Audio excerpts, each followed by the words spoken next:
गुरु द्रोणाचार्य का वध किसने और कैसे किया, आए जानते हैं।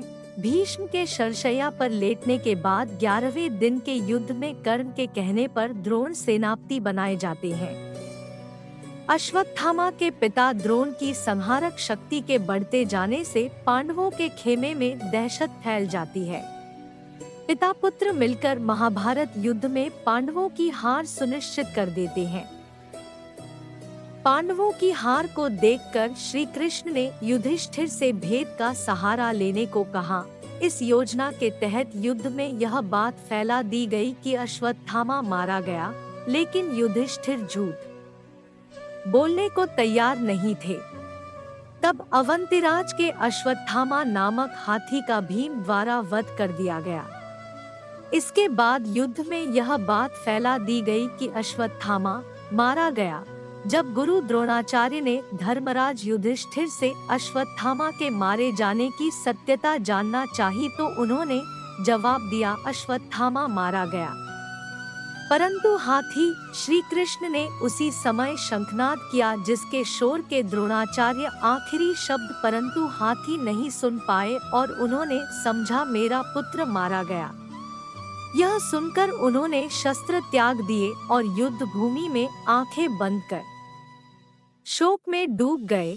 यही मौका था जबकि द्रोणाचार्य को निहत्था जानकर द्रौपदी के भाई धृष्टद्युम्न ने तलवार से उनका सिर काट डाला। यह युद्ध की सबसे भयंकर घटना थी। जब अश्वत्थामा को इस छल का पता चला तो उसके दुख और क्रोध की कोई सीमा नहीं थी। अश्वत्थामा ने प्रण लिया कि मैं पांडवों के किसी भी पुत्र को जीवित नहीं रहने दूंगा। मेरे पिता को छल से मारा है। युद्ध के अंत में अश्वत्थामा को राम मचा देता है। अश्वत्थामा के कारण ही पांडव युद्ध जीत कर भी हार जाते हैं, क्योंकि वह द्रौपदी के सारे पुत्रों का वध कर देता है और लगभग पांडवों की सेना का संहार कर देता है। इस तरह धृष्टद्युम्न ने अपने पिता के अपमान का बदला ले लिया। अब आपके मन में ये सवाल होगा कि कैसे अपमान का बदला, तो आइए जानते हैं। क्या आपको पता है कि द्रोणाचार्य के वध के पीछे की सिर्फ युद्ध ही नहीं बल्कि कुछ और भी वजह थी। द्रोणाचार्य ने अपने बचपन के दोस्त द्रुपद से अपमान का बदला लिया था। उसी के चलते उनकी जान गई। कहते हैं कि द्रोणाचार्य और द्रुपद बचपन के मित्र थे। दोनों ने साथ में शिक्षा ग्रहण की थी। एक बार द्रोणाचार्य की आर्थिक स्थिति बहुत खराब हो गई थी। उनके घर में खाने के लाले पड़ने लगे थे। वे अपनी पत्नी और अपने बच्चे का भरण पोषण नहीं कर पा रहे थे। द्रोणाचार्य स्वाभिमानी थे, लेकिन अपने बच्चे अश्वत्थामा की दरिद्रता उनसे सहन नहीं हो पा रही थी। इसलिए उन्होंने अपने बचपन के दोस्त द्रुपद से मदद मांगने की ठानी। द्रुपद उस समय पांचाल देश के राजा थे। द्रोणाचार्य अपने मित्र से मिलने पांचाल देश पहुंच गए।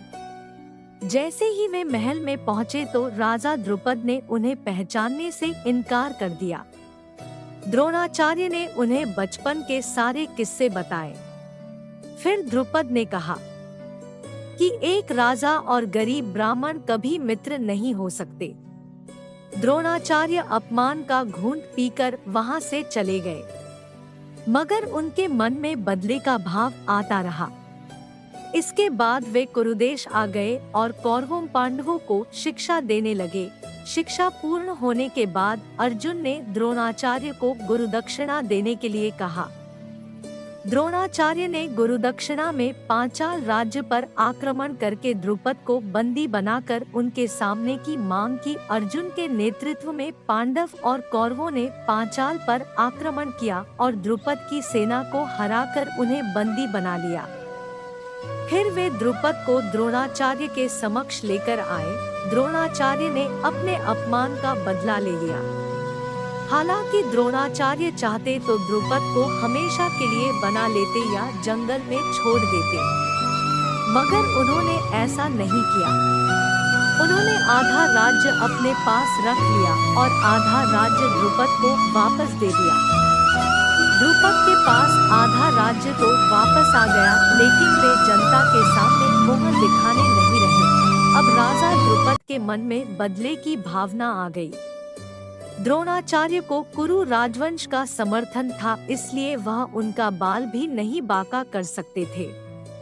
कहते हैं कि द्रोणाचार्य का काट ढूंढने के लिए उन्होंने एक महायज्ञ करवाया। उसी यज्ञ की अग्नि से एक तेजस्वी बालक का जन्म हुआ। उसका नाम धृष्टद्युम्न रखा गया। कहा गया कि द्रोणाचार्य धृष्टद्युम्न के हाथों ही मारे जाएंगे। महाभारत के युद्ध में द्रोणाचार्य कौरवों की तरफ से लड़े और द्रुपद ने पांडवों का साथ दिया। जब पांडवों ने छल से द्रोणाचार्य को निहत्था बना दिया, तो धृष्टद्युम्न ने ही उनका सिर धड़ से अलग कर मृत्युलोक में पहुंचा दिया। इस तरह धृष्टद्युम्न ने अपने पिता के अपमान का बदला ले लिया। हालांकि युद्ध खत्म होने के बाद द्रोणाचार्य के बेटे अश्वत्थामा ने धृष्टद्युम्न को मौत के घाट उतार दिया। अगर आपको ये जानकारी अच्छी लगी हो तो चैनल को सब्सक्राइब करना, वीडियो को लाइक, शेयर करना और भगवान की ऐसी और दिव्य लीलाएं जानना चाहते हैं तो इस चैनल में विजिट करें। धन्यवाद।